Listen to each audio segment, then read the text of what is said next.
നേരെ മറിച്ച് മറ്റ് ജാതികളിൽ നിന്ന് യഹൂദനെ, ഇസ്രായേലിനെ വ്യത്യസ്തമാക്കിയിരുന്ന പരമപ്രധാനമായ കാര്യം ദൈവത്തിൻ്റെ അഗ്നിമയമായ അരുളപ്പാടുകൾ അവർക്ക് ലഭിച്ചിരുന്നു എന്നുള്ളതാണ്. അത് മറ്റാർക്കും കിട്ടിയിരുന്നില്ല. അതാണ് ഇസ്രായേലിനെ മറ്റ് ജാതികളിൽ നിന്ന് ശ്രേഷ്ഠമാക്കിയിരുന്ന ഏക കാരണം. ദൈവത്തിൻ്റെ അരുളപ്പാടുകൾ അവർക്ക് ലഭിച്ചിരുന്നു. ഇസ്രായേലിന് 7 അനുഗ്രഹങ്ങളെങ്കിലും ഉണ്ടായിരുന്നുവെന്ന് തിരുവെഴുത്തിൽ നമുക്ക് ഗ്രഹിക്കാൻ കഴിയുന്നുണ്ട്. നമുക്കൊന്ന് എന്താണ് ഈ 7 അനുഗ്രഹങ്ങൾ ഉണ്ടായിരുന്നത് നമുക്കൊന്ന് വായിച്ചു നോക്കാം. റോമാലേഖനം 9-ാം അധ്യായം അതിൻ്റെ 4-ാമത്തെ വാക്യം. അവർ ഇസ്രായേല്യർ പുത്രത്വവും ഒന്ന് പുത്രത്വം ഉണ്ടായിരുന്നവർക്ക് തേജസ് ഉണ്ടായിരുന്നു, നിയമങ്ങളുണ്ടായിരുന്നു, ന്യായപ്രമാണം ഉണ്ടായിരുന്നു, ആരാധന ഉണ്ടായിരുന്നു, വാക്തത്വം ഉണ്ടായിരുന്നു. ഇതിപ്പോൾ 6 കാര്യമായി. ഇനി 7-ാമത്തേത് പിതാക്കന്മാരും അവർക്കുള്ളവർ തന്നെ. ഈ 7 അനുഗ്രഹങ്ങൾ ഉള്ള ഒരു ജനസമൂഹമായിരുന്നു ഇസ്രായേൽ. സാധാരണക്കാരല്ല. അഗ്നിമയമായ ദൈവത്തിൻ്റെ അരുളപ്പാടുകൾ മോശ മുഖാന്തരം ലഭിച്ചവരായിരുന്നു, ന്യായപ്രമാണം ലഭിച്ചവരായിരുന്നു. ഇവരൊരു അന്വേഷണത്തിലായിരുന്നു. പക്ഷെ അന്വേഷിച്ച് കണ്ടെത്തിയില്ല. ഇവരെന്താ അന്വേഷിച്ചിരുന്നത്? മുഴുവൻ ഇസ്രായേലും അന്വേഷിച്ചിരുന്ന പ്രധാനപ്പെട്ട 2 കാര്യങ്ങൾ. ഒന്ന്, അവർ ജീവനെ അന്വേഷിച്ചിരുന്നു, നിത്യജീവനെ അന്വേഷിച്ചിരുന്നു. യേശു പറയുണ്ടായി, നിങ്ങൾ തിരുവെഴുത്തുകളെ ശോധന ചെയ്യുന്നു, അതിൽ നിത്യജീവനുണ്ടെന്ന് നിങ്ങൾക്ക് മനസ്സിലാക്കാനും കഴിയുന്നുണ്ട്. പക്ഷേ ജീവൻ പ്രാപിക്കാൻ എങ്കിലേക്ക് വരാൻ നിങ്ങൾക്ക് മനസ്സില്ല. ഇസ്രായേൽ ജീവനെ കാംക്ഷിച്ചിരുന്നവരാണ്. പക്ഷേ ആ ജീവൻ പ്രാപിക്കാൻ അതിനുവേണ്ടി അവർ അന്വേഷിച്ചവരാണ്. പക്ഷെ കണ്ടെത്തിയില്ല. കാരണം ജീവൻ്റെ ദാതാവായിരിക്കുന്ന ദൈവത്തെ അവർ തള്ളിക്കളഞ്ഞു. ഇസ്രായേൽ പിതാവിനെയും പുത്രനെയും പരിശുദ്ധാത്മാവിനെയും തള്ളിക്കളഞ്ഞവരാണ്. ഇത് പറയുമ്പോൾ പിതാവിനെ എന്ന് തള്ളിക്കളഞ്ഞു. എങ്ങനെ തള്ളിക്കളഞ്ഞു? യോശുവയോട് ഇസ്രായേൽ എന്ന് പറയുന്നൊരു കാര്യമുണ്ട്.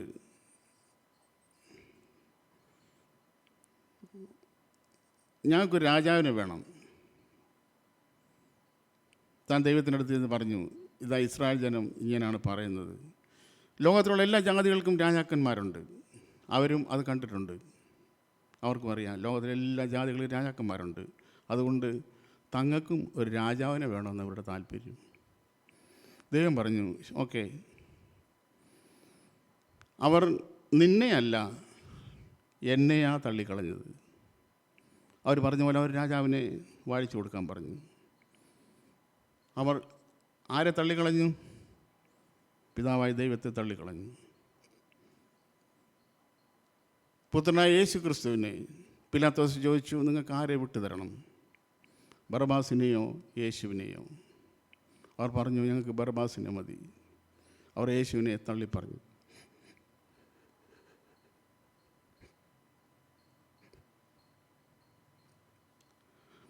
അപ്പോസ്തലപ്രവൃത്തി 7-ാം അധ്യായം അവിടെ സ്തെഫാനോസിൻ്റെ പ്രസംഗം അതിലിങ്ങനെ രേഖപ്പെടുത്തിയിരിക്കുന്നു. നിങ്ങളുടെ പിതാക്കന്മാരെ പോലെ തന്നെ നിങ്ങളും എല്ലായ്പ്പോഴും പരിശുദ്ധാത്മാവിനോട് മറുത്തു നിൽക്കുന്നു. പിതാവിനെ തള്ളിക്കളഞ്ഞു, പുത്രനെ തള്ളിക്കളഞ്ഞു, പരിശുദ്ധാത്മാവിനെ തള്ളിക്കളഞ്ഞു. പക്ഷെ അവരൊരു അന്വേഷണത്തിലായിരുന്നു താനും. പക്ഷേ അവരെന്തന്വേഷിച്ചോ അത് കണ്ടു കിട്ടിയില്ല. അവർ ജീവൻ അന്വേഷിച്ചു. അത് മാത്രമല്ല, അവർക്ക് സ്വതന്ത്രമായ ഒരു രാജ്യം അവർക്ക് താല്പര്യമുണ്ടായിരുന്നു. ഇപ്പോൾ യേശുക്രിസ്തുവിൻ്റെ കാലത്തൊക്കെ അവർ അടിമത്തത്തിലായിരിക്കുന്നു. അടിമത്തിലാണെങ്കിലും ആ അടിമത്തം അവർക്ക് ഗ്രഹിക്കാൻ കഴിയുന്നില്ല. അവർ പറയും, ഞങ്ങൾ അബ്രഹാമിൻ്റെ മക്കളാണ്, ഞങ്ങൾ ഒരിക്കലും ആർക്കും ഒരിക്കലും അടിമകളായിരുന്നില്ല, ദാസന്മാരായിരുന്നിട്ടില്ല. റോമ സാമ്രാജ്യം വരെ ഭരിച്ചുകൊണ്ടിരിക്കുന്ന സമയത്താണ് ഇത് പറയുന്നത്. അവർക്കൊരു സ്വന്തം രാജ്യം താല്പര്യമുണ്ടായിരുന്നു.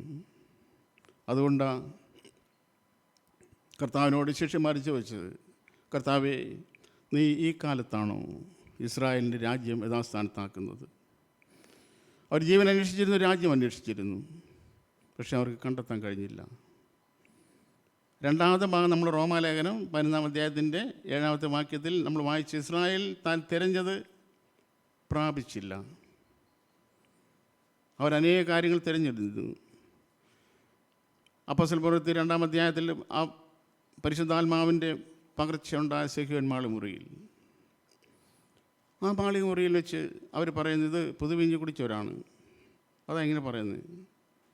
പത്രോസ് എഴുന്നേറ്റെന്ന് പറഞ്ഞൊരു കാര്യമുണ്ട്. അല്ല, ഇത് യോവേൽ പ്രവാചകൻ മുഖാന്തരം യോവേൽ പ്രവാചകൻ പ്രവചിച്ചതിൻ്റെ നിവൃത്തിയാണ് നിങ്ങൾ കാണുന്നത്. അപ്പോൾ യോവേൽ പ്രവാചകൻ അവരോട് പറഞ്ഞിരുന്നത്, ഇങ്ങനെ ഒരു കാലം വരുന്നുണ്ട്. എങ്ങനെയുള്ള കാലം? നിങ്ങളുടെ പുത്രന്മാരും പ്രവചിക്കും, നിങ്ങളുടെ യൗവനക്കാർ ദർശനങ്ങളെ കാണും. ഇങ്ങനൊരു കാലം വരുന്നുണ്ട്. പക്ഷെ അവർക്കത് നേടാൻ കഴിഞ്ഞില്ല, കണ്ടെത്താൻ കഴിഞ്ഞില്ല. ഈ റോമാലേഖനം 7-ാം വാക്യത്തിൻ്റെ 2-ാമത്തെ ഭാഗത്തെ 2-ാമത്തെ കൂട്ടർ ആരാ? ഇസ്രായേൽ താൻ തിരഞ്ഞത് പ്രാപിച്ചില്ല, തിരഞ്ഞെടുക്കപ്പെട്ടവരത് പ്രാപിച്ചു.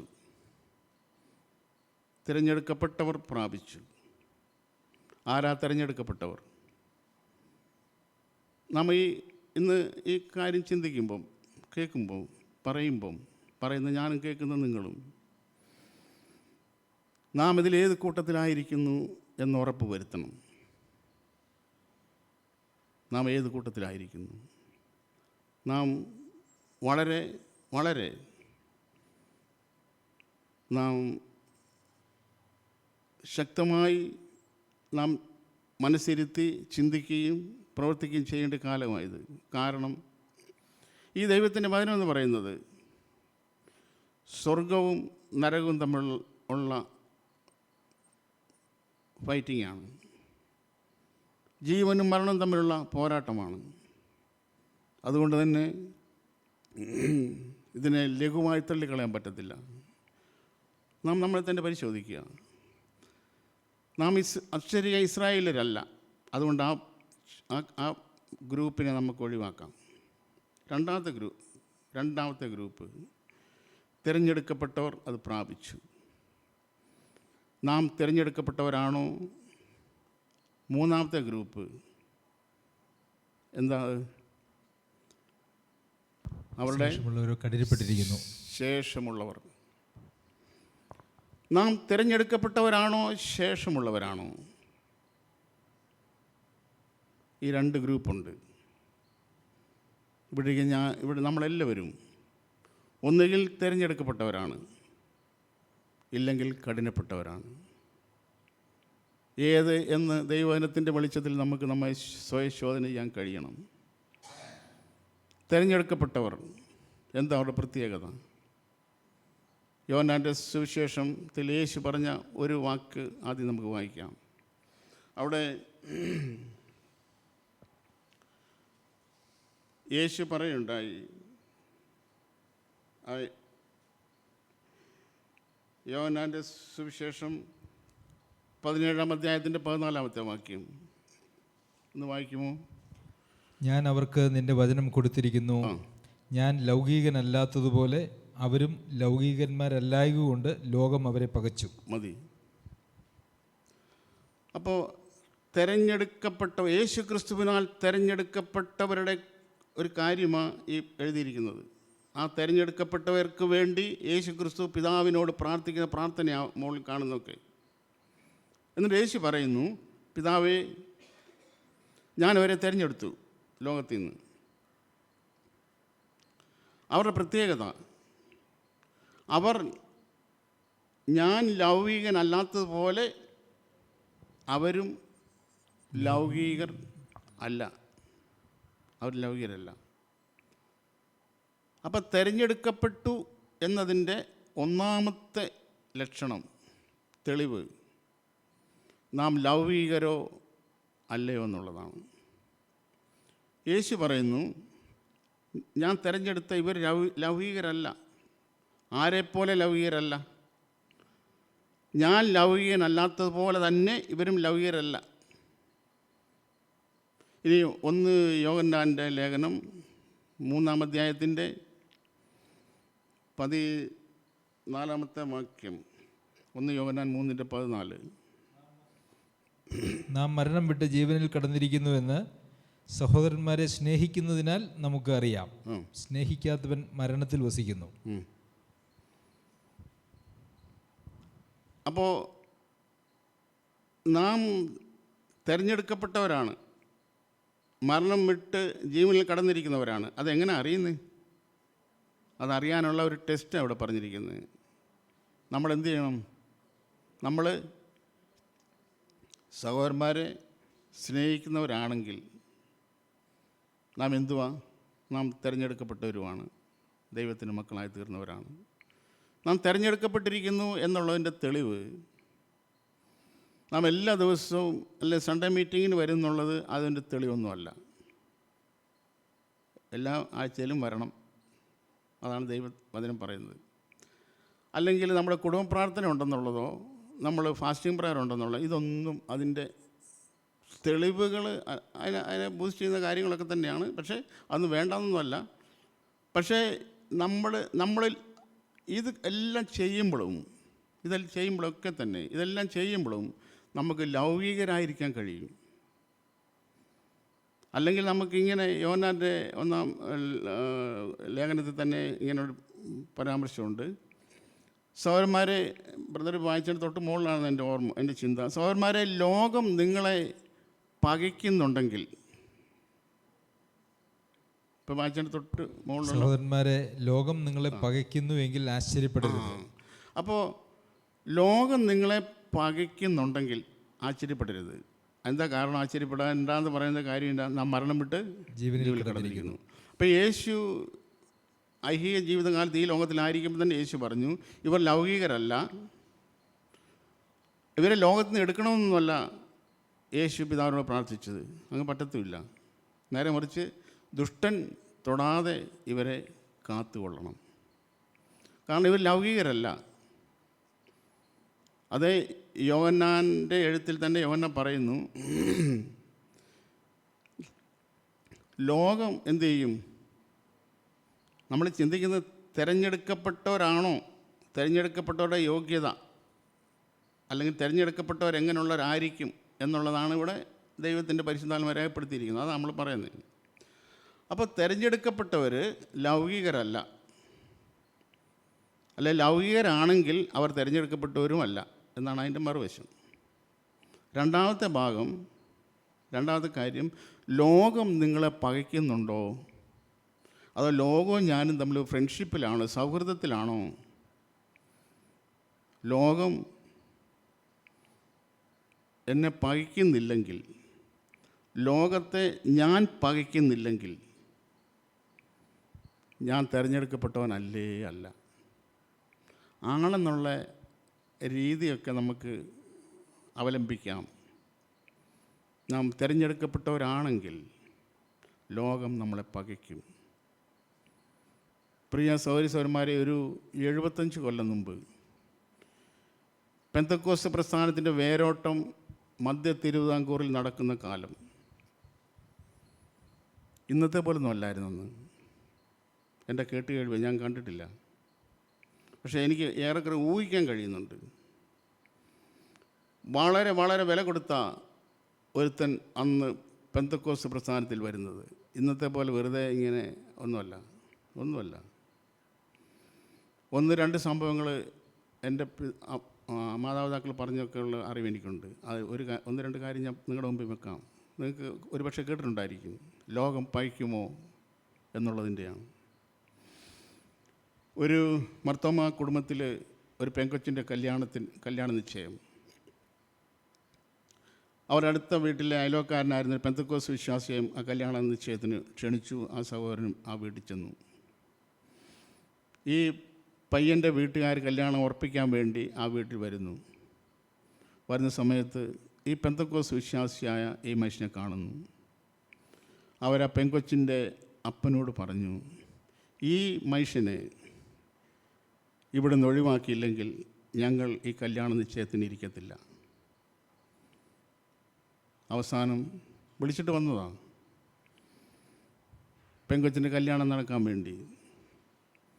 ഈ മർത്തോമ സഹോദരൻ വളരെ വിഷമത്തോടുകൂടി ഈ പെന്തക്കോസ് സഹോദരൻ്റെ അടുത്ത് ചെന്നിട്ട് ഈ കാര്യം പറഞ്ഞു. ഒരു പ്രയാസവും ഇല്ലാതെ സന്തോഷത്തോടെ ആ മനുഷ്യൻ അവിടെ നിന്ന് ഇറങ്ങിപ്പോയി. ഒരു സദ്യക്ക് ഇലയിട്ടിട്ട്, അന്നൊക്കെ ഈ നിലത്തിരുന്ന ഭക്ഷണം കഴിക്കുന്ന ആ കാലഘട്ടത്തിലൊക്കെ, നിലത്ത് എന്ന് പറഞ്ഞാൽ നിലത്തെ ഈ തഴപ്പായെന്നൊരു പായുണ്ടായിരുന്നു. ഇപ്പോഴത്തെ പിള്ളേർക്കൊന്നും ചിലപ്പോൾ അറിയത്തുപോലില്ലായിരിക്കും. ആ പായ രണ്ടായിട്ട് മടക്കും, എന്നിട്ട് നിലത്തങ്ങ് വിരിക്കും, നിലത്തേക്ക് ഇങ്ങനെ ലൈനായിട്ടിടും. അതിലാളുകൾ ഇരിക്കുന്ന ഭക്ഷണം കഴിക്കാൻ. എന്നിട്ട് ഈ തൂശനില എന്ന് പറഞ്ഞ് നമ്മൾ എന്ന് വെച്ചാൽ ഈ വാഴയിലയുടെ അറ്റം മാത്രം ഈ കണ്ടിച്ചിടും. അങ്ങനത്തെ തൂശനില ഇടും. എന്നിട്ട് ആദ്യം വിളമ്പുന്ന ഉപ്പാണ്. അന്നത്തെ കല്യാണത്തിന് ആദ്യം വിളമ്പുന്ന ഉപ്പായിരുന്നു, അവസാനം വിളമ്പുന്ന നെയ്യുമായിരുന്നു. അങ്ങനെ ഈ വേറെ പെന്തക്കോസ് സഹോദരനെ കല്യാണ സദ്യക്ക് ക്ഷണിച്ചു. സഹോദരന് ഇരുന്നു, എല്ലാവർക്കും ഇലയിട്ടു. ഈ സഹോദരന് ഇലയിട്ടു, ഉപ്പ് വിളമ്പി, അങ്ങനെ പോയി. അതിനുശേഷം ചോറാണ് വിളമ്പുന്നത്. ചോറ് വിളമ്പുന്ന സമയത്ത് ഈ സഹോദരൻ്റെ അപ്പുറത്ത് ഇപ്പുറത്തും ചോറ് വിളമ്പി, ഈ സഹോദരനെ ചോറ് വിളമ്പിയില്ല. ഒന്നാലോചിച്ച് നോക്കിയേ ആ അവസ്ഥ. ഞാൻ പറഞ്ഞത്, ലോകം നിങ്ങളെ പകയ്ക്കുന്നില്ലെങ്കിൽ, എന്നെ പകയ്ക്കുന്നില്ലെങ്കിൽ ഞാൻ സംശയിക്കണം ഞാൻ തിരഞ്ഞെടുക്കപ്പെട്ടവനാണോ അല്ലയോ എന്ന്. ഈ ലോകത്തിൽ എനിക്ക് ഒരു പ്രയാസം ലോകത്തിൽ നിന്ന് എനിക്ക് കിട്ടുന്നില്ലെങ്കിൽ, എനിക്ക് ലോകം എന്നെ ഒരു വിധത്തിലും പ്രയാസപ്പെടുത്തുന്നില്ലെങ്കിൽ, അത് കാണിക്കുന്ന കാര്യം ഞാനും ലോകം തമ്മിൽ ഒരു ചങ്ങാത്തത്തിലാണായിരിക്കുന്നത്. നാം വീണ്ടെടുക്കപ്പെട്ടവരാണോ? ഇനി വീണ്ടെടുക്കപ്പെടാൻ യോഗ്യത വേണം. എല്ലാവരും ദൈവം വീണ്ടെടുക്കത്തില്ല. ഞാൻ പറയുമ്പോൾ അതിൻ്റെ അർത്ഥം ഗ്രഹിച്ചുകൊണ്ട് തന്നെ പറയുന്നത്, ദൈവം വീണ്ടെടുക്കുന്നത് ആരെയാണ്? നമുക്ക് നോക്കാം. 1 കൊരിന്ത്യർ 1-ാം അധ്യായത്തിൻ്റെ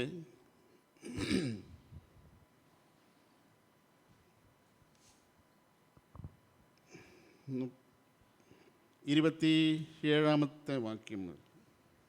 ജ്ഞാനികളെ ലജ്ജിപ്പിക്കാൻ മതി, സോറി, വായിക്കണം ബ്രദറെ. അവിടെ ദൈവം ആരെയാ തിരഞ്ഞെടുക്കുന്നത്? ദൈവം തിരഞ്ഞെടുക്കുന്നത് ആരെയാണെന്ന് എഴുതിയിരിക്കുന്നത്? ജ്ഞാനികളെ അല്ല, നേരെ മറിച്ച് ജ്ഞാനികളെ ലജ്ജിപ്പിപ്പാൻ ദൈവം ലോകത്തിൽ ഭോഷത്വമായത് തിരഞ്ഞെടുക്കുന്നു. ബലഹീനമായത്. അപ്പോൾ ദൈവം എല്ലാവരും തിരഞ്ഞെടുക്കുന്നുണ്ടോ? ഞാൻ ജ്ഞാനിയാണ്, എനിക്കെന്നെ തോന്നുന്നത് ഞാൻ ജ്ഞാനിയായിട്ട് തോന്നുവാണ്, ഞാൻ ജ്ഞാനിയാണ്. അപ്പോൾ ദൈവത്തിൻ്റെ തിരഞ്ഞെടുപ്പ് ഇങ്ങനെ വരുക. എന്നെ നോക്കിയിട്ട് ദൈവം എന്ത് പറയാം, പോരെ പോരെന്ന് പറയുമോ ഇല്ലയോ? ഇവിടെ എന്താ എഴുതിയിരിക്കുന്നത്? ജ്ഞാനികളെ ലജ്ജിപ്പിക്കാൻ, ഞാൻ ജ്ഞാനിയാണെങ്കിൽ എന്നെ ലജ്ജിപ്പിക്കാൻ, ജ്ഞാനികളെ ലജ്ജിപ്പിക്കാൻ ദൈവം ലോകത്തിൽ ഭോഷത്വമായത് തിരഞ്ഞെടുത്തു. പിന്നെയോ ബലമുള്ളതിനെ ലജ്ജിപ്പിപ്പാൻ ദൈവം ലോകത്തിൽ ബലഹീനമായത് തിരഞ്ഞെടുത്തു.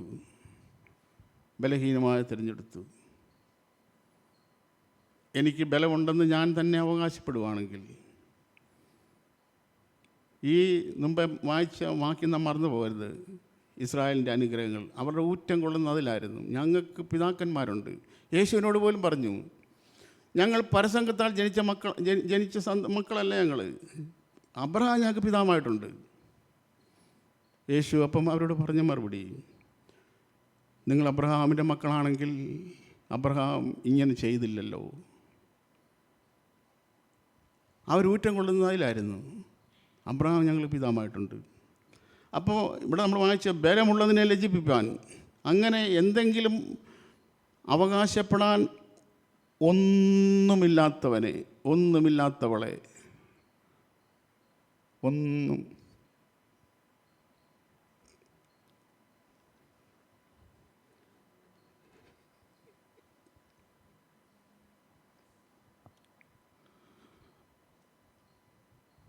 ഒരവകാശവും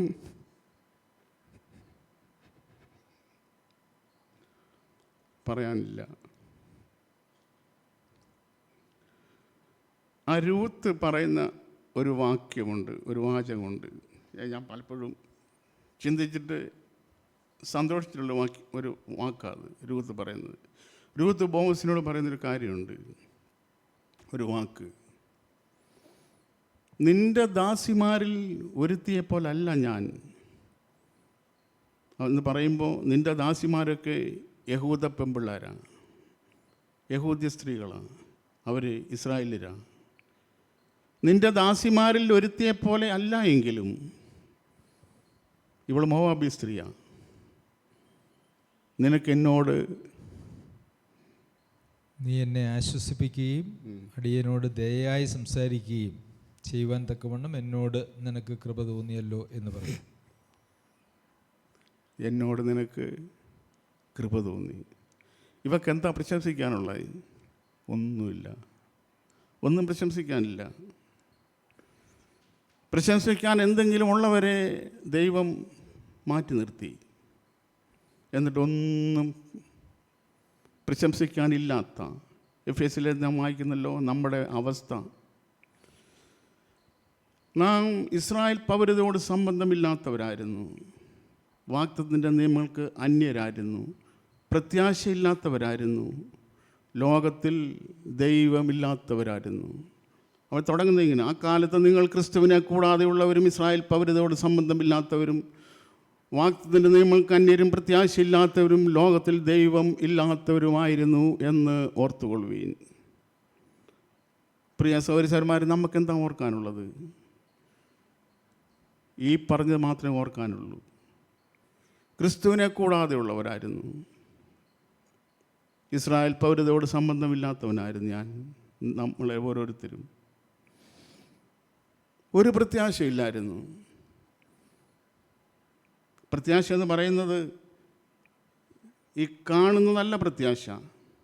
പ്രത്യാശ എന്ന് പറയുമ്പോൾ ദൈവത്തെ നാം വചനത്തിൽ നാം കാണുന്നു, ഒരുവൻ കാണുന്നതിന് വേണ്ടി പ്രത്യാശിക്കുന്നത് എന്തിന്? എനിക്ക് ലോറിയോ കാറോ വീടോ ഇതൊക്കെയാണ് എൻ്റെ പ്രത്യാശയെങ്കിൽ അത് പ്രത്യാശയല്ലെന്നാണ് ദൈവത്തിൻ്റെ വചനം പറയും. കാരണം കാണുന്നതാണത്. കാണുന്നതല്ല പ്രത്യാശ, കാണാത്തതാണ് പ്രത്യാശ. നമുക്ക് അങ്ങനെ പ്രത്യാശയില്ല. കാണാത്ത ഒന്നിനെക്കുറിച്ച് ഒരു പ്രത്യാശയില്ല. കാണുന്നതിനെക്കുറിച്ചുള്ളായിരുന്നു വലിയ ജോലി, വലിയ കാറ്, വലിയ വണ്ടി, ഇങ്ങനെ ആ പ്രത്യാശയൊക്കെ നമുക്കുണ്ടായിരുന്നു. പക്ഷേ യഥാർത്ഥമായ പ്രത്യാശ, കാണാത്തതിനെക്കുറിച്ചുള്ള പ്രത്യാശ ഇല്ലാത്തവരായിരുന്നു നമ്മൾ. ഇസ്രായേൽ പൗര സംബന്ധമില്ലാത്തൊരു വാഗ്ദത്തത്തിൻ്റെ നിയമങ്ങൾ അന്യരായിരുന്നു, ദൈവത്തെ കൂടാതെയുള്ളവരായി. ഇതായിരുന്നു നമ്മുടെ യോഗ്യത, എൻ്റെ യോഗ്യത ഇതായിരുന്നു. എന്നാൽ ആ രൂത്ത് പറഞ്ഞതുപോലെ അവൻ എന്നോട്, വീണ്ടെടുപ്പുകാരനെക്കുറിച്ചാണ് ഇവൾ പറയുന്നത്. ഇവളുടെ വീണ്ടെടുപ്പുകാരനാണ് ബോവസ്. ആ വീണ്ടെടുപ്പുകാരനെക്കുറിച്ച് അവൾ പറയുന്നതാണ്. എന്നോട് ദയയായി നീ സംസാരിച്ചു, എന്നോട് കരുണ തോന്നി, നിനക്കെന്നോട് കൃപ തോന്നിയല്ലോ. ആ കൃപ തോന്നാനുള്ള അതിൻ്റെ കാരണം അവൻ അത്രമാത്രം മനസ്സലിവുള്ളവനാണ്. അതിൻ്റെ കാരണം ഇവനൊരു കാര്യം അറിയാം. രൂത്തിന്റെ പുസ്തകത്തിൽ നമ്മൾ പഠിക്കുമ്പോൾ നമ്മൾ കാണുന്ന കാര്യം, ഈ ബോവസിൻ്റെ ഒരു കാര്യം അറിയാം, യേശു ക്രിസ്തുവിൻ്റെ ഒരു കാര്യം അറിയാം, ദൈവത്തിൻ്റെ കാര്യം അറിയാം. ബോവസ് മറ്റേ അടുത്ത ചാർച്ചക്കാരനോട് പറയുന്നൊരു കാര്യം, വീണ്ടെടുപ്പുകാരനോട് പറയുന്നൊരു കാര്യമുണ്ട്: ഇവളെ നീ വീണ്ടെടുക്കണം. അവൻ പറഞ്ഞു, പറ്റത്തില്ല, എനിക്ക് നിവൃത്തിയില്ല, കാരണം എൻ്റെ അവകാശം നഷ്ടപ്പെടേണ്ടി വരും. അപ്പോൾ ബോവസ് പറയുന്നൊരു കാര്യമുണ്ട്: നീ കഴിഞ്ഞാൽ ഞാനുമല്ലാതെ ഇവളെ വീണ്ടെടുക്കാൻ ആരുമില്ല. ആ അവസ്ഥ ഒന്ന് ആലോചിച്ച് നോക്കി. അവൻ കൈമലത്തി, എനിക്ക് പറ്റത്തില്ല. ബോസ് പറഞ്ഞു, ഓക്കെ നിനക്ക് പറ്റത്തില്ലെങ്കിൽ ഞാൻ വീണ്ടും കൊള്ളാം. പക്ഷെ വീണ്ടെടുക്കണമെങ്കിൽ ഞാൻ വീണ്ടെടുക്കുമ്പോൾ എൻ്റെ അവകാശം നഷ്ടപ്പെടുത്തിക്കൊണ്ടാണ് ഞാൻ വീണ്ടെടുക്കും.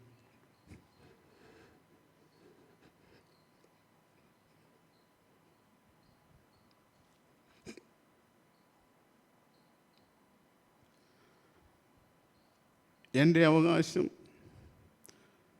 നഷ്ടപ്പെടുത്തിക്കൊണ്ടാണ് ഞാൻ വീണ്ടെടുക്കുന്നത്. ദൈവത്തോടുള്ള സമത്വം നഷ്ടപ്പെടുത്തി. ദൈവത്തോട് സമത്വം മുറുകെ പിടിക്കണമെന്ന് വിചാരിക്കാതെ ദാസരൂപമെടുത്തു, വേഷത്തിൽ മനുഷ്യനായി വിളങ്ങി ഈ ലോകത്തിൽ വന്ന യേശു ക്രിസ്തു എന്നെ വീണ്ടെടുപ്പാൻ തക്കവണ്ണം എന്നിൽ യാതൊരു യോഗ്യതയുമില്ലായിരുന്നു. എനിക്കൊരു യോഗ്യതയുമില്ലായിരുന്നു. തൻ്റെ കൃപ, ദൈവകൃപ, അത് മാത്രം. അപ്പം നമ്മൾ വായിച്ച വാക്യം, ഇസ്രായേൽ താൻ പ്രാപിച്ചില്ല, തിരഞ്ഞെടുക്കപ്പെട്ടവർ അത് പ്രാപിച്ചു.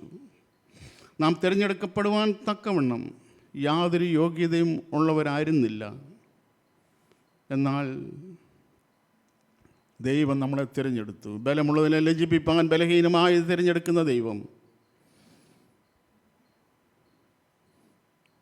മൂന്നാമത്തെ ഒരു കാര്യമുണ്ട്. കൊരിന്ത്യർ ലേഖനത്തിൻ്റെ 1-ാം 28 എൻ്റെ ഓർമ്മ.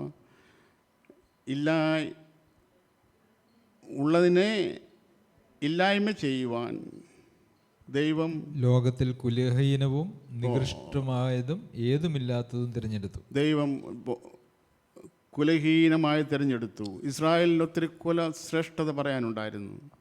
12 അവർ ഓരോരുത്തർ ചോദിച്ചാൽ അവർക്കൊരു ഐഡൻറ്റിറ്റി പറയാനുണ്ടായിരുന്നു. ഞാൻ ഇസ്രായേൽ ഗോത്രത്തിൽ ഇസ്രായേൽ ജാതിയിൽ ഇന്ന ഗോത്രത്തിൽ ഇന്ന കുടുംബത്തിൽ ഇന്നവൻ്റെ മകനാണ് ഞാനെന്ന്. നമുക്കങ്ങനൊരു പറയാനൊന്നുമില്ലായിരുന്നു. നമുക്കൊരു കുലമഹിമയില്ലായിരുന്നു. ഇവിടെ പരിശുദ്ധാത്മാരെ രേഖപ്പെടുത്തിയിരിക്കുന്നു, ദൈവം തിരഞ്ഞെടുത്തത് ഒരു കുലശ്രേഷ്ഠതയുമില്ലാത്തവരെ തിരഞ്ഞെടുത്തു. അതാ ദൈവം തിരഞ്ഞെടുത്തത്. അപ്പോസ്തലനായ പൗലോസ് ഈ ദൈവത്തിൻ്റെ ട്രഷർ, ഈ അത്യന്ത ശക്തി നിറച്ചിരിക്കുന്ന പോട്ട്, ആ പാത്രത്തെക്കുറിച്ച് പരാമർശിക്കുന്നുണ്ടല്ലോ. താനിങ്ങനെ പറഞ്ഞല്ലോ, എങ്കിലും ഈ അത്യന്ത ശക്തി ഞങ്ങളുടെ സ്വന്തമെന്നല്ല, ദൈവത്തിൻ്റെ ദാനമത്രേ എന്ന് വരേണ്ടതിന് ഇത് ഞങ്ങൾക്ക് മൺപാത്രങ്ങളിലാകുന്നു പകർന്നിരിക്കുന്നത്. എന്താ കാരണം? തീമോഥെയോസിൻ്റെ ലേഖനം നമ്മൾ വായിക്കുമ്പോൾ, തീമോഥെയോസിൻ്റെ പുസ്തകം വായിക്കുമ്പോൾ അവിടെ എഴുതിയിട്ടുണ്ടല്ലോ, ഒരു വലിയ വീട്ടിൽ പൊന്നുകൊണ്ടും വെള്ളി കൊണ്ടും ഒക്കെയുള്ള പാത്രങ്ങളുണ്ട്. പക്ഷേ ദൈവം തിരഞ്ഞെടുത്തത് പൊന്നുകൊണ്ടുള്ള പാത്രമല്ല, ദൈവം തിരഞ്ഞെടുത്ത് വെള്ളി കൊണ്ടുള്ള പാത്രമല്ല. ദൈവത്തിൻ്റെ നിക്ഷേപം നിറയ്ക്കാൻ വേണ്ടി ദൈവം തിരഞ്ഞെടുത്തത് ബലഹീനമായ മൺപാത്രമാണ്. എപ്പോഴും ഏത് സമയത്തും പൊട്ടിപ്പോകാം, ഏത് സമയത്തും ഉടഞ്ഞു പോകാം. ഒന്നുമെല്ലാം താഴെ വീണാൽ മതി, തകർന്ന് തരിപ്പണമായി പോവും. ഇതാണ് ദൈവം തിരഞ്ഞെടുത്തത്. എന്തിനു വേണ്ടി? ദൈവത്തിൻ്റെ അത്യന്ത ഈ ധനം റിസർവ് ചെയ്ത് വെക്കാൻ വേണ്ടി, ഈ ഭൂമിയിൽ ആ ധനം ഇങ്ങനെ കൂട്ടി വെക്കാൻ വേണ്ടി, സ്റ്റോർ ചെയ്ത് വെക്കാൻ വേണ്ടി ദൈവം തിരഞ്ഞെടുത്ത പാത്രം, ആ പാത്രങ്ങളാണ് നിങ്ങളും ഞാനും.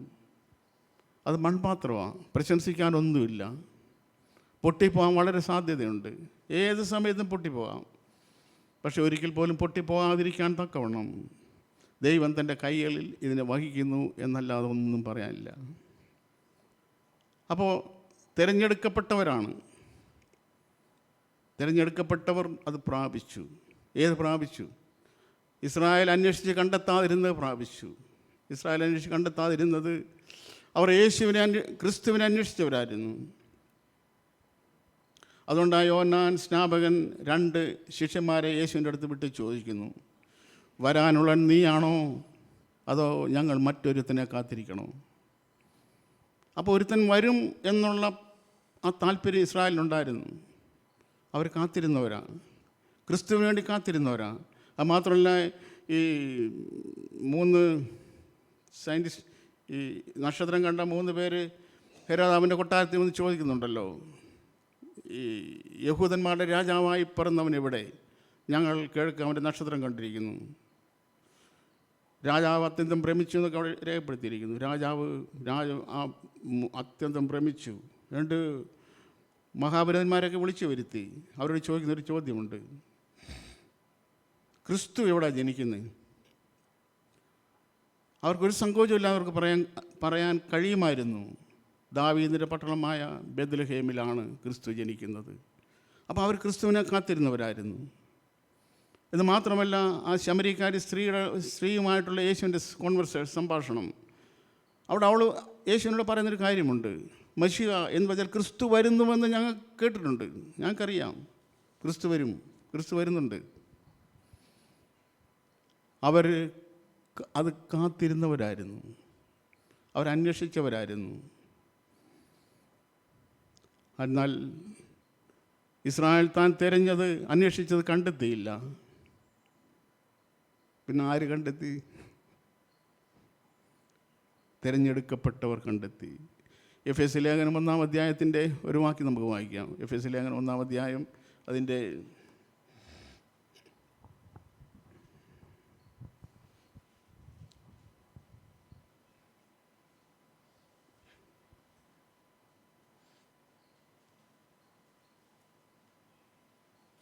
1-ാം ഭാഗത്ത് യേശു ക്രിസ്തു പിതാവ്, പുത്രൻ, പരിശുദ്ധാത്മാവിൻ്റെ തിരഞ്ഞെടുപ്പും അതിനോടനുബന്ധിച്ച കാര്യങ്ങൾ രേഖപ്പെടുത്തിയിട്ടുണ്ട് 1-ാം അധ്യായത്തിൽ. 4-ാം വാക്യം, നാം തൻ്റെ സന്നിധിയിൽ വിശുദ്ധരും നിഷ്കളങ്കരും ആകേണ്ടതിന് അവൻ ലോകസ്ഥാപനത്തിന് മുമ്പേ നമ്മെ അവനിൽ തിരഞ്ഞെടുക്കുകയും. മതി. അപ്പോൾ നിങ്ങൾ ശ്രദ്ധിക്കുകയാണ്, എഫേസ്യ ലേഖനം 1-ാം അധ്യായം 4-ാമത്തെ വാക്യമാണ്. ദൈവം എന്ത് ചെയ്തു? ദൈവം നമ്മെ തിരഞ്ഞെടുത്തു. യേശു ക്രിസ്തുവോ? അതിൻ്റെ താഴത്തെ വാക്യം ബ്രദറെ. തിരുഹിതത്തിൻ്റെ പ്രസാദപ്രകാരം യേശു ക്രിസ്തു മുഖാന്തരം നമ്മെ ദത്തെടുക്കേണ്ടതിന്. അപ്പം പിതാവ് നമ്മളെ എന്ത് ചെയ്തു? തിരഞ്ഞെടുത്തു, മുൻനിയമിച്ചു. യേശു ക്രിസ്തു എന്ത് ചെയ്തു? ദത്തെടുത്തു. പരിശുദ്ധാത്മാവ് എന്ത് ചെയ്തു? അതിൻ്റെ താഴെ എഴുതിയിട്ടുണ്ട്, പരിശുദ്ധാത്മാവിനാൽ നമ്മളെ എന്ത് ചെയ്തിരിക്കുന്നു? മുദ്രയിട്ടിരിക്കുന്നു. പിതാവും പുത്രനും പരിശുദ്ധാത്മാവും കൂടിയാണ് ഇവിടെ നിൽക്കുന്ന എന്നെയും ഇവിടെ ഇരിക്കുന്ന നിങ്ങളെ ഓരോരുത്തരെയും തിരഞ്ഞെടുത്തത്. പ്രിയ സഹോദരിമാരെ, ഇത് നമ്മൾ ഉറപ്പാക്കണം, തിരഞ്ഞെടുത്തിട്ടുണ്ടോ എന്നുള്ളത്. തിരഞ്ഞെടുപ്പ് ശരിയാണോ? തിരഞ്ഞെടുപ്പ് എന്നെ ദൈവം തിരഞ്ഞെടുത്തോ? എന്താ പ്രൂഫ്? അതിൻ്റെ തെളിവെന്താണ്?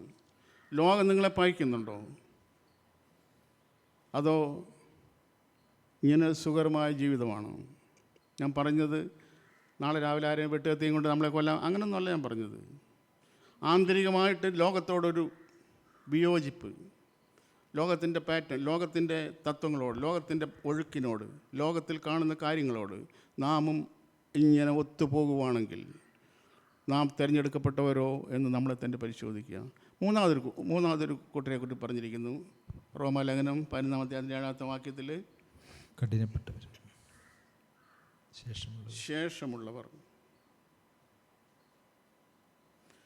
ശേഷമുള്ളവർ എന്ത് ചെയ്തു? കഠിനപ്പെട്ടിരിക്കുന്നു. ശേഷമുള്ളവരോ അവർ കഠിനപ്പെട്ടു. ശേഷമുള്ളവർ കഠിനപ്പെട്ടു പോയി. ഈ കഠിനപ്പെടുക എന്ന് പറയുമ്പോൾ പെട്ടെന്ന് നമുക്ക് എങ്ങനെ കഠിനപ്പെടുന്നത്? നമ്മൾ കഠിനപ്പെട്ടിട്ടുണ്ടോ? നമ്മൾ കഠിനപ്പെട്ടവരാണോ? അങ്ങനൊന്നുമല്ല. നമ്മൾ കഠിനപ്പെട്ടവരൊന്നുമല്ല. അല്ല, അങ്ങനെ ചിന്ത നമുക്ക് വരാൻ സാധ്യതയുണ്ട്.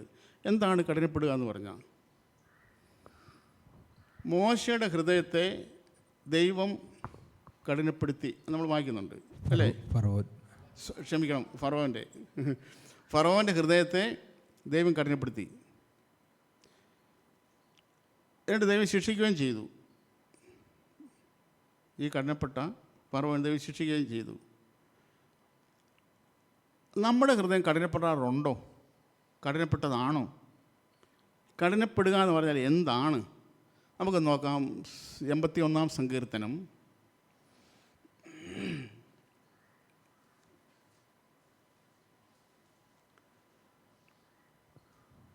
അതിൻ്റെ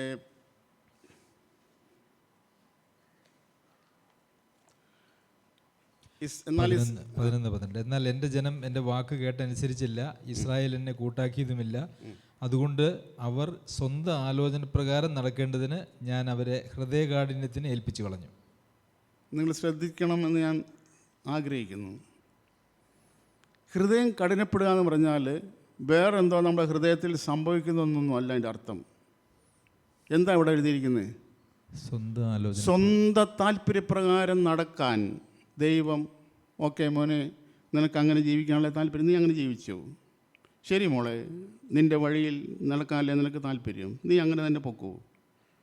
ഇങ്ങനെ ദൈവം ഒരുവനെ ഒരുവളെ അനുവദിക്കുന്നതാണ് ഹൃദയം കഠിനപ്പെടുക എന്ന് പറഞ്ഞാൽ അതിൻ്റെ അർത്ഥം. ഇവിടെ അങ്ങനെ രേഖപ്പെടുത്തിയിരിക്കുന്നത്. എന്നാൽ ഇസ്രായേൽ എൻ്റെ വാക്ക് കൂട്ടാക്കിയില്ല. ഞാൻ പ്രവാചകന്മാരെ അയച്ചു, കാലാകാലങ്ങളിൽ അവരെ ഉണർത്തിച്ചു, പക്ഷേ എൻ്റെ വാക്ക് അവർ കേട്ടില്ല, അനുസരിച്ചുമില്ല. അവർക്ക് മടങ്ങി വരാൻ താല്പര്യമില്ലായിരുന്നു, എൻ്റെ വാക്ക് കേൾക്കാൻ താല്പര്യമില്ലായിരുന്നു.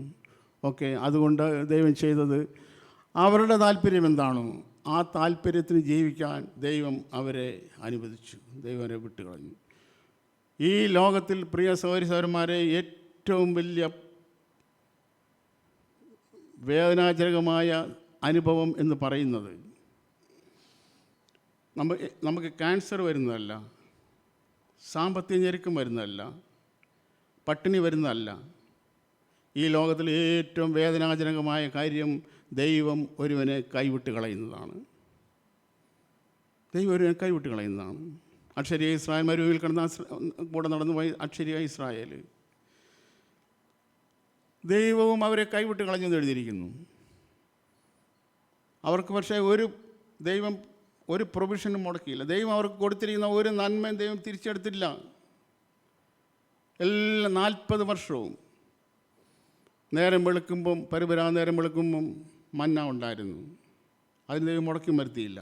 വെള്ളം ഉണ്ടായിരുന്നു, മുടക്കം വരുത്തിയില്ല.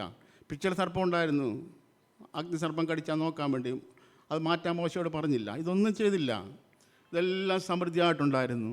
എന്നാൽ പറഞ്ഞാൽ കേൾക്കാത്തമാരെ നാളെ മുതൽ ഇവരുടെ ട്രൗസർ കീറിപ്പോക്കട്ടെ എന്ന് ദൈവം പറഞ്ഞില്ല. അല്ല, തുണി കീറിപ്പോണ്ടെന്ന് പറഞ്ഞില്ല, ചെരുപ്പ് തേഞ്ഞു പോട്ടെന്ന് പറഞ്ഞില്ല. ഒന്നും സംഭവിച്ചില്ല.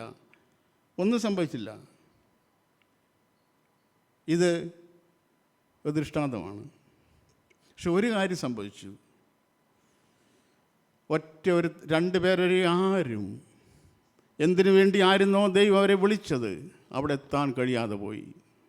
നമുക്കും ഇത് സംഭവിക്കാൻ സാധ്യതയുണ്ട് എന്നുള്ള സത്യം നാം വിസ്മരിച്ചു പോകരുത്. പിസ്ഗയുടെ മുകളിൽ നിൽക്കുന്ന മോശയെ ഞാൻ പലപ്പോഴും എൻ്റെ ചിന്ത ഞാനിങ്ങനെ കാണാറുണ്ട്.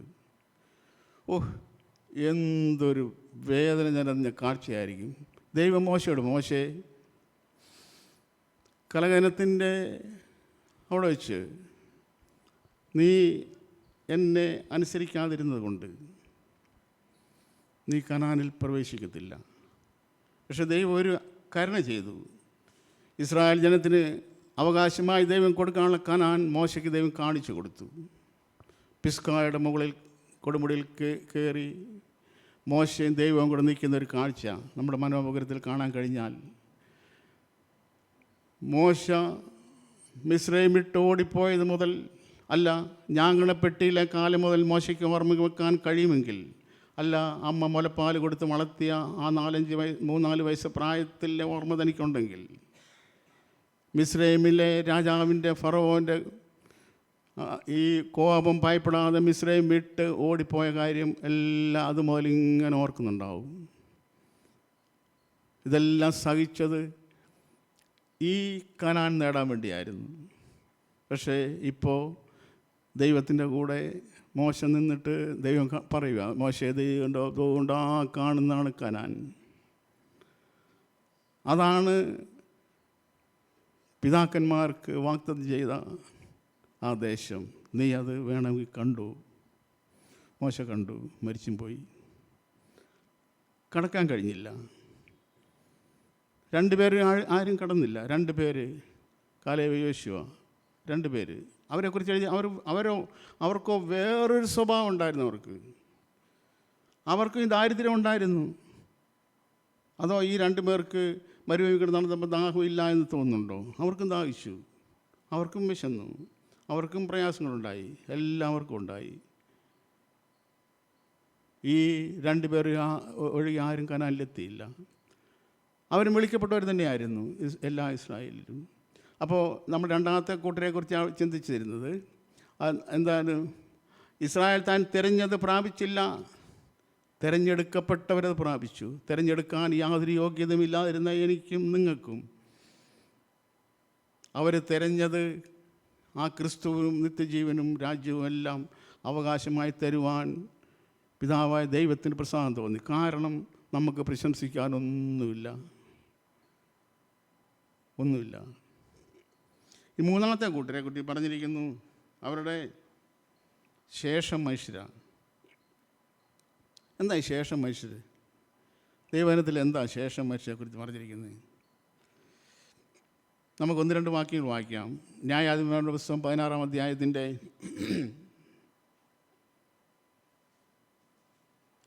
17-ാമത്തെ വാക്യം. ന്യായാധിപന്മാരുടെ പുസ്തകം 16-ാം അധ്യായത്തിൻ്റെ 17-ാമത്തെ വാക്യം. ക്ഷൗരക്കത്തി എൻ്റെ തലയിൽ തൊട്ടിട്ടില്ല, ഞാൻ അമ്മയുടെ ഗർഭം മുതൽ ദൈവത്തിൻ്റെ വ്രതസ്ഥനാകുന്നു. ക്ഷൗരം ചെയ്താൽ എൻ്റെ ബലം എന്നെ വിട്ടുപോകും, ഞാൻ ബലഹീനനായി ശേഷം മനുഷ്യരെ പോലെ ആകും എന്ന് അവളോട് പറഞ്ഞു. അപ്പോൾ ശേഷം മനുഷ്യൻ്റെ ഒരു ക്വാളിറ്റി അവിടെ എഴുതിയിട്ടുണ്ട്, അവൻ ബലഹീനനാണ്. ഇത് പറയുന്നത് നാസർ വ്രതം അനുഷ്ഠിച്ച മനുഷ്യനോടാണ്. അവൻ പറയുന്നു ക്ഷൗരക്കത്തി എൻ്റെ തലയിൽ തൊട്ടിട്ടില്ല, ഞാൻ അമ്മയുടെ ഗർഭം മുതൽ തന്നെ ദൈവത്തിന് വ്രതസ്ഥനാണ്. മനുഷ്യർക്കല്ല, ദൈവത്തിൻ്റെ വ്രതസ്ഥനാണ്. നാസിർ വ്രതം. ക്ഷൗരക്കത്തി എൻ്റെ തലയിൽ തൊട്ടാൽ, അഥവാ എൻ്റെ 7 ജടയുണ്ട്, ഇത് ക്ഷൗരം ചെയ്ത് കളഞ്ഞാൽ ഞാൻ എന്തായിത്തീരും? ബലഹീനായി ശേഷം മനുഷ്യരെ പോലെ. ഇപ്പോൾ റോമനായത്തിൽ നമ്മളെന്താ വരുന്ന 7-ാമത്തെ വാക്യം നമ്മൾ വായിച്ചേ? ശേഷമുള്ളവർ അവർ കഠിനപ്പെട്ടു പോയി, കഠിനപ്പെട്ടു പോയി. അപ്പോൾ ആകുമോ? ശേഷമുള്ളവരുടെ കൂട്ടത്തിലാകുമോ? സാധ്യത തള്ളിക്കളയരുത്. നാസിർ വ്രതക്കാരൻ ശേഷമുള്ളവരുടെ കൂട്ടത്തിലായിപ്പോയെങ്കിൽ നീണ്ട വർഷം ഒരു കഴുതയുടെ പച്ചത്താടികൾ കൊണ്ട് കുന്ന് 2 പറഞ്ഞ് ഇടം വല ഫിലിസ്തീനെ കുന്നുകൂട്ടിയവൻ, ഒരു സിംഹത്തെ, ബാലസിംഹത്തെ, വെറും സിംഹമല്ല, വയസ്സായ എന്താ മലയാള ഭാഷ, നമ്മുടെ നാടൻ ഭാഷ ചാവങ്ങളി സിംഹത്തെ അല്ല, ഒരു ബാലസിംഹം ചാടി വന്നു. ശിംശോൻ എന്ത് ചെയ്തു? കീറിക്കളഞ്ഞതിനെ. ഇവൻ ദലീലയുടെ മടി കിടന്നുറങ്ങിയിട്ട് പറയുന്നൊരു കാര്യമുണ്ട്, അവൻ്റെ ജീവിതത്തിൽ സംഭവിച്ചതെന്താ? ഇങ്ങനെല്ലാം ചെയ്ത മനുഷ്യൻ കണ്ണിന് കാഴ്ചയില്ലാതെ ക്ഷേത്രത്തിൽ മാവ് പൊടിക്കുന്ന പണി ചെയ്യേണ്ടി വന്നു. എന്താ കാരണം? ശേഷം മനുഷ്യനായിപ്പോയി, ശേഷം മനുഷ്യനെ പോലെ ആയിപ്പോയി. 1-2 വാക്കുകൂടെ നമ്മൾ വായിക്കാം.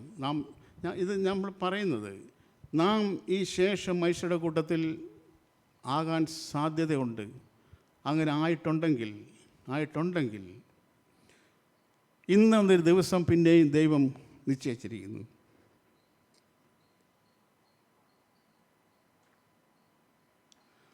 ഒന്ന് തെസ്സലോനി 5-ാം അധ്യായത്തിൻ്റെ 6-7 വാക്യങ്ങൾ വായിക്കാം. ആകയാൽ നാം ശേഷമുള്ളവരെ പോലെ ഉറങ്ങാതെ ഉണർന്നും സുബോധവുമായിരിക്കുക. അപ്പോൾ ഈ ശേഷമുള്ളവരോട് ഒരു കാര്യം പറയുന്നത് ഉറക്കം. അത് ഏത് മീറ്റിങ്ങിനും ഉറങ്ങും, ഏത് മീറ്റിംഗ് ഉറങ്ങും. അത് ഉറങ്ങുന്നവരൊരു കാര്യം ശ്രദ്ധിച്ചാൽ മതി, ഒരു കാര്യം ഓർത്താൽ നല്ലതാണ്. പൗലോസ് നമ്മുടെ കൂടെ ഇല്ല.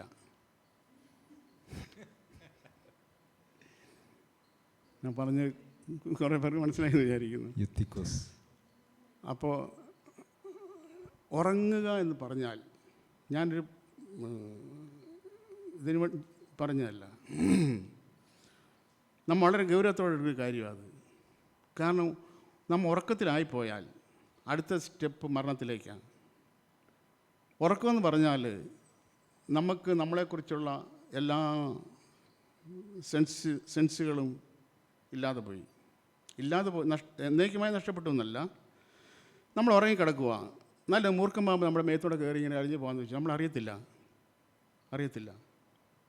കാരണം നമ്മുടെ ബോധ മനസ്സ് ഇപ്പോൾ സജ്ജമല്ല. അപ്പോൾ നമ്മൾ ഉറങ്ങുക എന്ന് പറഞ്ഞാൽ ആത്മീയമായ ഉറക്കമുണ്ട്, ശാരീരിക ഉറക്കമുണ്ട്, നമ്മുടെ ശരീരത്തിൻ്റെ ഉറക്കമുണ്ട്. അപ്പോൾ നമ്മൾ ഉറങ്ങുന്നവരായിരിക്കരുത്. പ്രത്യേകിച്ച് നമ്മളെ ഈ ദൈവവചനം എനിക്ക് പലരെ അറിയാം, പല ആളുകളെ എനിക്കറിയാം. അവർ വളരെ തിരഞ്ഞെടുപ്പിന് ഇപ്പോൾ ഇരിക്കാമെന്ന് വെച്ചത്, ഇലക്ഷനും മറ്റും പഞ്ചായത്ത് തിരഞ്ഞെടുപ്പ് സജീവമായിട്ട് പറയും. അങ്ങനെ നമ്മൾ ദൈവവചനത്തിലേക്ക് പ്രവേശിക്കുകയാണെന്ന് വിചാരിക്കുക, ഒരു 5 മിനിറ്റ് കൊണ്ട് ഒന്നുകിൽ അവർ എഴുന്നേറ്റ് പോകും, അല്ലെങ്കിൽ സാവകാശം ഉറങ്ങാൻ തുടങ്ങും. ഇത് കാണിക്കുന്ന കാര്യം ഉള്ളിൽ ഒരു തീയും ഇല്ല എന്നുള്ള സത്യമാണ്. അതാണ് കാണിക്കുന്നത്. നമ്മൾ ആത്മീയ കൂട്ടായ്മയിൽ ഒരുവൻ ഉറങ്ങുക എന്ന് പറഞ്ഞാൽ അതിൻ്റെ ഉള്ളിൽ കാര്യമായിട്ടൊന്നുമില്ലെന്നുള്ളതാണ്. കാര്യമായിട്ടൊന്നുമില്ല. അപ്പോൾ ഇവിടെ തെസ്സലോനിക്കയ്ക്ക് ലേഖനം എഴുതുമ്പോൾ അപ്പോസ്തലൻ എഴുതിയിരിക്കുന്നത് നമ്മൾ എന്ത് ചെയ്യണം? ശേഷമുള്ളവരുടെ പ്രത്യേകത എഴുതി, ശേഷമുള്ളവരെ പോലെ, ശേഷമുള്ളവർ ഉറങ്ങിക്കോട്ടെ, ശേഷമുള്ളവരെ പോലെ നമ്മൾ എന്ത് ചെയ്യരുത്? നമ്മൾ ഉറങ്ങരുത്. പിന്നെ എങ്ങനെ ഇരിക്കണം? സുബോധമായിരിക്കണം. അപ്പോൾ ഉറങ്ങുമ്പോൾ എന്തില്ല? സുബോധമില്ലല്ലേ? ഞാൻ പറഞ്ഞില്ല, പാമ്പ് നമ്മൾ അറിയത്തില്ല. ഉറങ്ങുമ്പോൾ സുബോധമില്ല. പക്ഷേ നമ്മൾ ഉറങ്ങുന്നവരായിരിക്കരുത്, ആത്മീയ സുബോധമുള്ളവരായിരിക്കണം. നമ്മളൊരു കാര്യത്തെ കാണുമ്പം, ഒരു വാക്ക് പറയുമ്പം, ഈ വാക്ക് എൻ്റെ സജീവത്വം ദൈവമായിട്ടുള്ള എൻ്റെ ബന്ധത്തിന് കോട്ടം വരുത്തുന്നതാണെങ്കിൽ ആ വാക്ക് ഞാൻ പറയരുത്. ഇനി പറഞ്ഞു പോയി, എൻ്റെ ജീവിതത്തിൽ എൻ്റെ പ്രിയപ്പെട്ടവരെ, ഞാൻ ഇവിടെ നിന്ന് പറയുമ്പോൾ ഞാൻ ഒന്നുമല്ല. എൻ്റെ ജീവിതത്തിൽ ഇങ്ങനെ ഒരുപാട് അബദ്ധങ്ങൾ സംഭവിച്ചിട്ടുണ്ട്. ഞാൻ ഒരിക്കലൊരു മനുഷ്യനോട് ഞാൻ അരുതാത്ത 1-2 കാര്യങ്ങൾ പറഞ്ഞു. ചീത്തൻ തരുന്നു പറഞ്ഞില്ല, അത് പറയാൻ എനിക്കറിയത്തില്ല, ഞാൻ പറഞ്ഞില്ല. പക്ഷേ അരുതാത്ത രീതിയിൽ കുറച്ച് കർക്കശമായി സംസാരിച്ചു. ആ മനുഷ്യൻ പോയി കഴിഞ്ഞിട്ട് അപ്പം തന്നെ പരിശുദ്ധാത്മാവിൻ്റെ ഉള്ളിൽ ഭയങ്കര ഒരു അടക്കാൻ വയ്യാത്ത വേദന തന്നു. അപ്പം ഞാൻ ദൈവത്തോട്, കർത്താവേ, എനിക്ക് തെറ്റിപ്പോയി, ഇനി ആ മനുഷ്യനെ എവിടെ വെച്ച് കണ്ടാലും ഞാൻ മനുഷ്യനായിട്ട് അതിന് പ്രഭാവിച്ചോളാം. സന്ദർഭവശാൽ ഞാൻ ഇച്ചിരി മീൻ മേടിക്കാൻ വേണ്ടി നെല്ലിപ്പോലെ അങ്ങാടി നിന്നപ്പോൾ ഈ മനുഷ്യനെ ഞാൻ കണ്ടു. ഞാൻ ആ മനുഷ്യനെ വിളിച്ചുകൊണ്ട് പോയിട്ട് ഞാൻ പറഞ്ഞു, ഞാൻ കഴിഞ്ഞ ദിവസം ഇങ്ങനെ സംസാരിച്ച് എനിക്കങ്ങനെ പറയാൻ പാടില്ലായിരുന്നു, ഞാൻ പറഞ്ഞു പോയി, എന്നോട് ക്ഷമിക്കണം. ഇനി ഞാൻ ആരോടും അങ്ങനെ പറയാൻ എനിക്ക് താല്പര്യമില്ല, എന്നോട് ക്ഷമിക്കണം. ഞാൻ പറഞ്ഞത് ആത്മീയ സുബോധമുള്ളവരായിരിക്കുക എന്ന് പറഞ്ഞാൽ, ഞാനിത് പറഞ്ഞ് ഞാൻ വിശുദ്ധനാണെന്ന് പ്രഖ്യാപിക്കാൻ വേണ്ടി പറഞ്ഞതല്ല പ്രിയമുള്ളവരെ, ഒരു സത്യം ഞാൻ പറഞ്ഞതാണ്. ഞാൻ പറഞ്ഞതിൻ്റെ താല്പര്യം, നമ്മുടെ ജീവിതത്തിൽ തെറ്റുകൾ സംഭവിക്കാം, സംസാരത്തിൽ, നോട്ടത്തിൽ, ചിന്തയിൽ ഒക്കെ തെറ്റുകൾ സംഭവിക്കാം. പക്ഷേ അത് സംഭവിക്കുന്ന സമയത്ത് ഒരു കോളിംഗ് ബെല്ല് പോലെ നമ്മുടെ ഉള്ളിലൊരു അടി, ഒരു ഓർമ്മപ്പെടുത്തൽ വരുന്നില്ലെങ്കിൽ എന്നാൽ നമ്മളെ തന്നെ പരിശോധിക്കുക. അപ്പോൾ ഈ ശേഷമുള്ളവരുടെ കാര്യം, ശേഷമുള്ളവൻ ഈ നാസർ വ്രതക്കാരനായാലും 3 വ്രതത്തെക്കുറിച്ച് ബൈബിളിൽ പറഞ്ഞിട്ടുണ്ട്. 3 വ്രതമുണ്ട്. ഏതെങ്കിലും ഓർക്കുന്നുണ്ടോ ആരെങ്കിലും? ഒന്ന് നാസർ വ്രതമാണ്, ദൈവത്തോടുള്ളതാണ്. വേറൊരു വ്രതമുണ്ട്, അത് പതിവ്രതമാണ്, പതിവ്രതം. പിന്നെ ഉണ്ട് പത്നീവ്രതമാണ്. വിവാഹം കഴിച്ചവരെ സംബന്ധിച്ചുള്ള കാര്യമാണ് അത്. വിവാഹം കഴിച്ചവരുടെ പതിവ്രതം, പത്നീവ്രതം. പത്നീവ്രതം എന്ന് പറയുന്നത് ഭർത്താവിന് ഭാര്യയോടുള്ള വ്രതമാണ് പത്നീവ്രതം. പതിവ്രതം എന്ന് പറഞ്ഞാൽ ഭാര്യയ്ക്ക് ഭർത്താവിനുള്ള വ്രതമാണ് പതിവ്രതം. തീമോഥെയോസിൻ്റെ ലേഖനത്തിലാണ് പറഞ്ഞിട്ടുണ്ട് ഇത്. അപ്പോൾ ഇത് എന്താ, ശലോമോൻ അതിനെക്കുറിച്ച് ഒരു വാക്ക് പറഞ്ഞിട്ടുണ്ട്. ഞാൻ അത് സന്ദർഭവശാൽ പറയുന്നത് മാത്രമേ ഉള്ളൂ. പത്നീവ്രത ശങ്ക പാതാളം പോലെ കടുപ്പമുള്ളതാണെന്ന് പറഞ്ഞിട്ടുണ്ട്. പത്നീവ്രത ശങ്ക പാതാളം പോലെ കടുപ്പമുള്ളതാണ്. പാതാളം എന്ന് പറഞ്ഞാൽ ഞാൻ കഴിഞ്ഞ ദിവസം പറഞ്ഞല്ലോ, പിശാചുക്കൾ പോലും പോകാൻ ഭയപ്പെടുന്ന സ്ഥലമാണ് പാതാളം. അവിടെ ദൈവസാന്നിധ്യം ഇല്ല എന്നുള്ളതൊന്നുമല്ല അതിനെ പാതാളമാക്കുന്നത്. ദൈവത്തിൻ്റെ സാന്നിധ്യം അവിടെ ഇല്ല എന്ന് ബൈബിളിൽ നിന്ന് നമുക്ക് പറയാൻ പ്രയാസമുണ്ട്.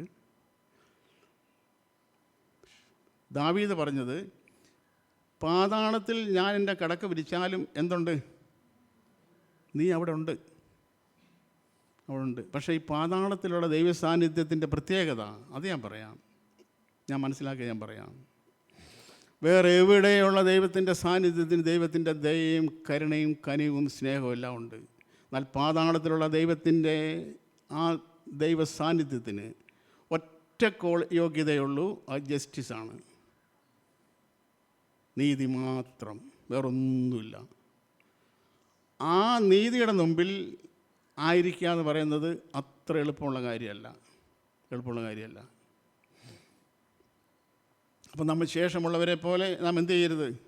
അപ്പം ശേഷമുള്ളവർ നാസീർവ്രതക്കാരനാണെങ്കിലും വീണു പോകാൻ സാധ്യതയുണ്ട്.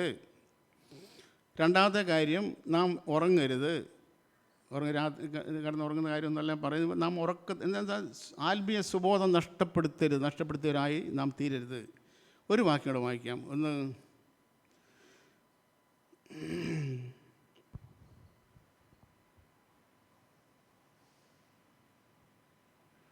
ഒന്ന് കൊരിന്തി 3-ാം അധ്യായത്തിൻ്റെ 3-ാമത്തെ വാക്യം. നിങ്ങളുടെ ഇടയിൽ ഈർഷ്യയും ബ്രദർ, അതിൻ്റെ ഇടയ്ക്ക് ഈ ക്ലോക്ക് ഓടുന്നില്ലേ? ഉണ്ടോ? ഞാൻ ക്ലോക്ക് നോക്കുന്നില്ല ഇടയ്ക്കിടയ്ക്ക്, അതുകൊണ്ടാട്ടോ. ഓക്കെ, ബ്രദർ ഒന്ന് വായിക്കോ. വാക്യം പറഞ്ഞേ. 1 കൊരിന്തി. നിങ്ങളുടെ ഇടയിൽ ഈർഷ്യയും പിണക്കവും ഇരിക്കെ നിങ്ങൾ ജഡികന്മാരും ശേഷം മനുഷ്യരെ പോലെ നടക്കുന്നവരുമല്ലയോ. നമ്മുടെ കുറിവാക്യം നമ്മൾ മറന്നു പോകരുത്. എന്താ? ശേഷമുള്ളവരോ എന്തു പറ്റി? അവർ കഠിനപ്പെട്ടു പോയി. കൊരിന്ത്യത്തിൽ അപ്പോസ്തലനായ പൗലോസ് എന്താ എഴുതിയിരിക്കുന്നത്? ശേഷമുള്ളവരുടെ ഒരു വിശേഷതയാണ് എഴുതിയിരിക്കുന്നത്. ശേഷമുള്ളവരാരാണ്? നമ്മൾ ശേഷമുള്ളവരാണോ, ശേഷമുള്ളവരുടെ ഗ്രൂപ്പിലാണോ നമ്മളിപ്പോഴും ആയിരിക്കുന്നത് എന്ന് നമ്മളെ തന്നെ വളരെ സിമ്പിളായിട്ട് പരിശോധിക്കാൻ വേണ്ടി ഒരു ദൈവത്തിൻ്റെ പരിശുദ്ധാത്മാവ് രേഖപ്പെടുത്തിയിരിക്കുന്ന ഒരു വാക്യമാണ് നമ്മളിപ്പോൾ വായിച്ചത്. എന്താ വായിച്ചേ?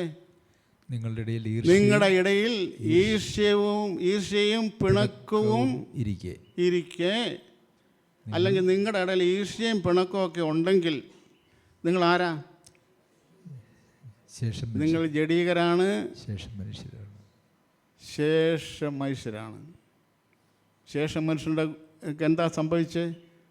കഠിനപ്പെട്ടു പോയി. നമ്മുടെ ഇടയിൽ ഇത് ഒരു പക്ഷേ നമ്മൾ സഹോദരന്മാരൊക്കെ ഒരു ചർച്ചിലുള്ളവർ കാണുമ്പോൾ അങ്ങനെയൊന്നും അല്ലേ, അങ്ങനെ അല്ലെങ്കിൽ അത്ര ബോൾഡായിരിക്കണം. എനിക്ക് നിങ്ങളോട് ഒരു പ്രശ്നമുണ്ട് സഹോദരൻ, അത് പറയാൻ അത്ര തൻ്റെ ഉണ്ടായിരിക്കണം. അല്ലെങ്കിൽ എല്ലാം ക്ഷയിക്കാൻ കൊടുക്കും, അല്ലെങ്കിൽ നമ്മളെന്താ പറയുന്നത്, ഇതൊക്കെ ചെയ്യുമായിരിക്കും. എൻ്റെ പ്രിയപ്പെട്ടവരെ, ഇത് ആദ്യമേ ഈ കാര്യം രൂപപ്പെടുന്നത് വീട്ടിലല്ല, സഭയിലുമല്ല. രൂപപ്പെടുന്നത് നമ്മുടെ ഹൃദയത്തിലാണ്. നമ്മുടെ ഉള്ളിൽ രൂപപ്പെട്ടതിന് ശേഷമേ ഇത് പുറത്തേക്ക് വരത്തുള്ളൂ. അപ്പോൾ എനിക്ക് ആരോടെങ്കിലും ഈർഷ്യ ഉണ്ടെങ്കിൽ, ഞാൻ അവരെ കാണുമ്പോൾ ഇപ്പോഴും പ്രൈസിലോടൊക്കെ തന്നെയായിരിക്കും പറയുന്നത്, ഭയങ്കര ചിരിയും കാര്യമൊക്കെ ആയിരിക്കും. പക്ഷേ എനിക്ക് അപ്പോഴും എന്തുണ്ട്? ഈ വ്യക്തിയോട് ഈർഷ്യ ഉണ്ടായിരിക്കും. നിങ്ങളിൽ എന്ന് പറഞ്ഞാൽ ഇൻ യു, നിങ്ങളുടെ ഉള്ളിൽ ഈർഷ്യയും പിണക്കവും ഉണ്ടെങ്കിൽ നിങ്ങളാരാ? ശേഷം മനുഷ്യരാണ്. അപ്പോൾ ഈ 2-3 കാര്യങ്ങൾ നമ്മൾ കണ്ടു. നമ്മൾ ശേഷം മനുഷ്യരാണ്. അപ്പോസ്തലൻ പൗലോസ് 3 കാറ്റഗറിയിൽ ഇവിടെ പറഞ്ഞു. 1, ഇസ്രായേൽ താൻ തിരഞ്ഞത് പ്രാപിച്ചില്ല, തിരഞ്ഞെടുക്കപ്പെട്ടവർ അത് പ്രാപിച്ചു. തിരഞ്ഞെടുക്കപ്പെടണമെങ്കിൽ പെട്ടവർ ആരായിരുന്നു എന്ന് അവരുടെ യോഗ്യത പറഞ്ഞു. ഒന്നും പ്രശംസിക്കാനില്ലാത്തവരായിരുന്നു. തിരഞ്ഞെടുക്കപ്പെട്ടവർ പ്രാപിച്ചു, ശേഷമുള്ളവരോ കഠിനപ്പെട്ടു പോയി. നാം തിരഞ്ഞെടുക്കപ്പെട്ടവരുടെ കൂട്ടത്തിലാണോ അതോ ഇപ്പോഴും കഠിനപ്പെട്ടുകൊണ്ടിരിക്കുന്നു? കഠിനം പൂർത്തിയായി എന്നല്ല, ആ ഈർഷ്യയും പിണക്കവും നമ്മുടെ ഉള്ളിലുണ്ടെങ്കിൽ, അല്ല ഈ വ്രതത്തിന്, ഈ ദൈവമായിട്ടുള്ള ആ വ്രതം, അല്ലെ ഭാര്യയായിട്ടുള്ള വ്രതം, ഭർത്താവുമായിട്ടുള്ള വ്രതം, ഇതിനെന്തെങ്കിലും പോറൽ വന്നിട്ടുണ്ടെങ്കിൽ നാം ശേഷം മനുഷ്യരുടെ കൂട്ടത്തിലായിപ്പോയി. അതല്ല, തെസ്സലോനിക്കയിലെ നാം വായിച്ച് നാം ഉറങ്ങുന്നവരാണോ? ഉറങ്ങുന്നവരാണെങ്കിൽ നാം ശേഷം മനുഷ്യരുടെ കൂട്ടത്തിലായിപ്പോയി. എന്നിട്ട് അവിടെ നമ്മൾ ഫുൾ സ്റ്റോപ്പ് ഇടുവല്ല.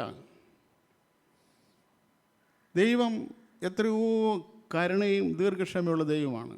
അതുകൊണ്ടാണ് എനിക്കിത് എന്നോട് തന്നെ പറയാനും നിങ്ങളോട് പറയാനും അവസരം ദൈവം തന്നത്. ഇപ്പോഴും സമയം തീർന്നു പോയിട്ടില്ല.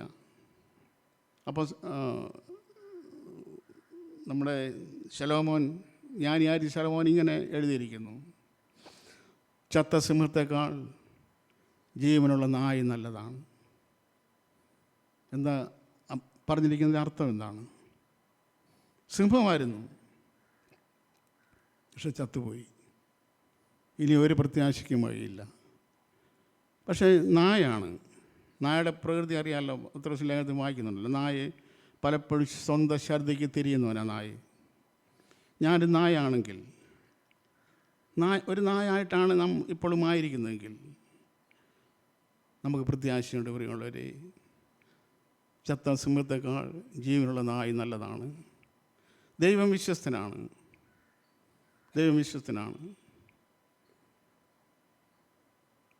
എന്തുകൊണ്ട് വീണുപോയി എന്നുള്ളതല്ല, വീണുപോയതിൻ്റെ കാരണക്കാരൻ ഞാൻ തന്നെയാണ്. കർത്താവേ, ഞാൻ വീണുപോയി. ദാവീദ്